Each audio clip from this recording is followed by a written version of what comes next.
There's been some discussion about realtors, their value, what their role is. We want the consumer to know why experience matters. You don't want to be the first person somebody operates on. You don't want to be the first tax return a CPA does. It's easy for the public to think that they're not getting a lot of value from a realtor if they're working with somebody who doesn't have experience. If they are working with somebody who's been licensed for a year, and they don't have enough data points, the consumer is going to walk away with the idea that the realtor isn't creating a lot of value. When I came into real estate, I had already been in finance for 16 years, and then I was in operations, and then I went to real estate. So I already had this really long professional career in senior leadership. A home is most of the time people's largest asset, and you can't play around with that. It's too important. My perspective is always risk mitigation because I was a risk manager in finance. So I went and worked with somebody as their assistant and as their operations person to get more exposure to more data points. I basically created this apprenticeship for myself. And the reason why getting exposure to a lot more transactions is important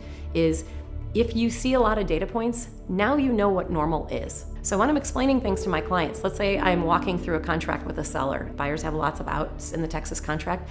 Every out I'm describing, I talk about what is the probability of this out being used based on my experience. If you have 6 data points, you can't have a logical conversation about that. If you have experience, you know generally what normal outcomes are and what normal behavior is and what a buyer's agent expects, what a seller's agent expects, and you can be a better guide for your clients.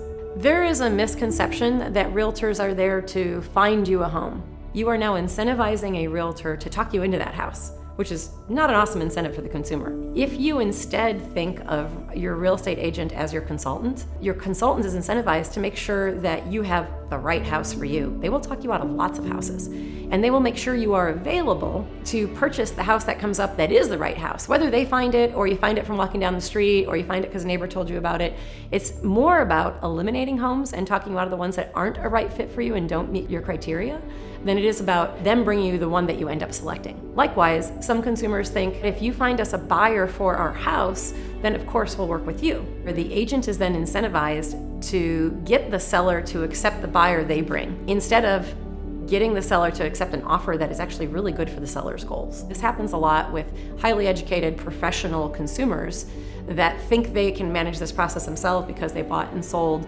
several homes, but this is what we do every single day. We have 500 plus data points. So when we have that kind of data set, we're gonna be a better guide than they will be on their own. Agents do this a lot to each other. When they're buying their own house, they will call a colleague and say, hey, be my agent here for a second. You need somebody to take you out of that emotional place, take you into that analytical space, and not make it about winning when you're negotiating, but making it about getting a good outcome.